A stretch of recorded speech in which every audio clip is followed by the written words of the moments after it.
58% of adults report feeling profoundly lonely. But there is a specific, invisible type of loneliness that doesn't look like crying in a dark room. It looks like a perfectly organized calendar. It looks like success. It looks like you. Think about how many times you have stared at a mountain of overwhelming tasks, physically aching from exhaustion, yet when someone asks if you need a hand, your automatic response is always, "No, I'm good. I got it." You live in a culture that romanticizes the lone wolf, where needing people is a liability, but you know how heavy that armor actually is. You know what it feels like to be the architect of everyone else's peace while your own foundation is crumbling. You fix, plan, and absorb the shockwaves of every crisis, because you learned that if you don't do it, it simply will not get done. Or worse, it will be used against you. What if your relentless drive to do everything by yourself is not a sign of incredible strength? What if it is a deeply ingrained biological survival mechanism? In the clinical world, there is a massive difference between healthy independence and a psychological state known as counter-dependency. Healthy independence means you can handle your life, but your nervous system is regulated enough to let you lean on your community when the weight becomes too much. Counter-dependency is a rigid, visceral refusal to accept help, even when you are drowning. Your brain has categorized human reliance as a life-threatening vulnerability. In my analysis of modern burnout, I have found that we completely misdiagnose this behavior. We praise counter-dependent people as high achievers, promoting them for their relentless hustle. But I honestly believe we are just applauding a trauma response. We are clapping for a nervous system trapped in a chronic state of fight or flight, terrified to power down because it believes the moment it rests, the world will collapse. This brings us to the first pillar of this psychological fortress, transactional trauma. We exist in an economic reality where everything has a price tag, but this concept has deeply infected your emotional world. You treat kindness like a high-interest loan designed to bankrupt you. Receiving a favor feels like signing a binding contract with hidden fees. If a coworker offers to take a project off your plate, your amygdala fires off alarm bells. What are they going to want in return? How will they use this against me later? This stems directly from early environments where help was weaponized. Perhaps you grew up with caregivers who constantly threw their sacrifices in your face, turning love into an unpayable debt. I strongly argue that in our algorithm-driven era, this transactional fear has mutated. We live in an attention economy where every text and read receipt feels like social currency. I have observed that for the hyper-independent mind, this digital environment is utterly exhausting. You avoid leaning on friends because you are terrified of emotional debt in a world that never stops keeping score. You would literally rather pay for therapy just to have someone listen without the terrifying condition of owing them a personal favor. The second layer keeping you trapped is the illusion of control. Studies show high achievers fail at asking for help because of a paralyzing fear of losing their grip on the narrative. When you execute every detail yourself, you control the timeline and outcome. Handing a task over to someone else triggers a massive spike in cortisol. What if they drop the ball?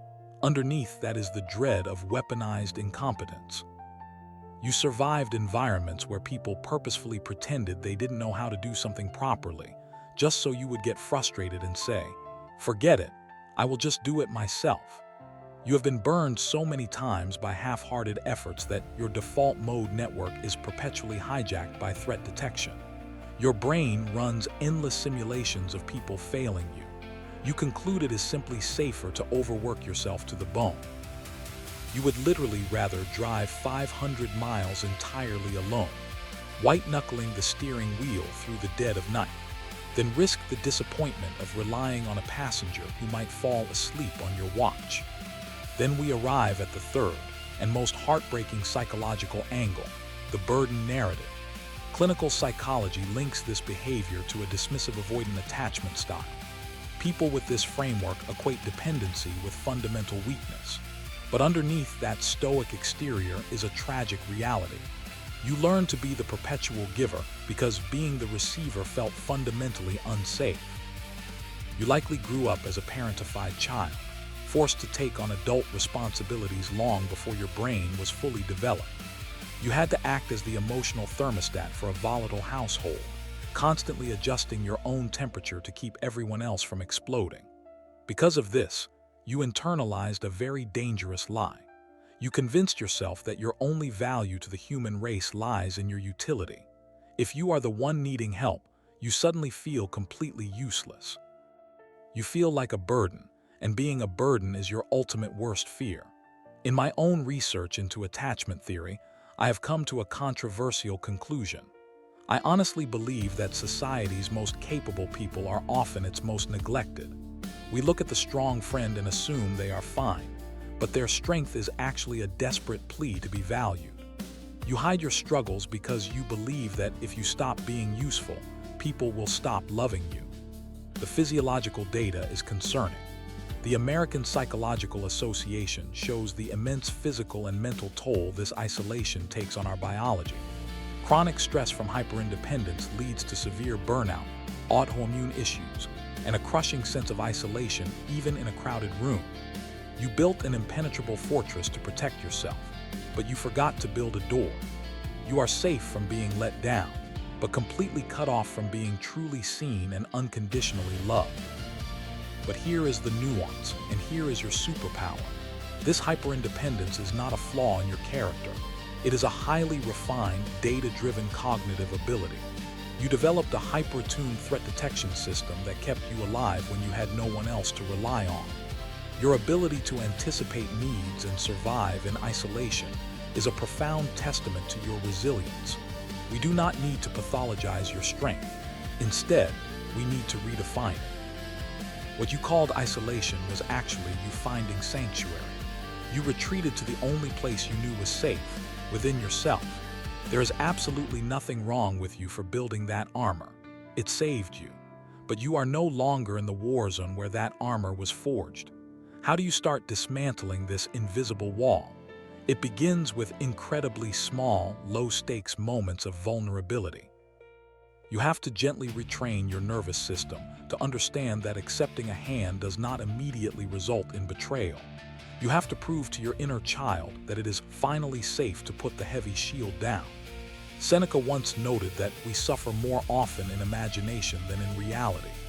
The most dangerous lie you tell yourself today is that you do not need anyone. That is not strength. That is just a monument to a fear you no longer have to carry. Thank you for spending your time with Deep Psyche Decode today. Please hit that subscribe button, give this video a like, and share it with someone who is always giving but never asking. Remember, you do not have to carry it all by yourself. We will see you next time.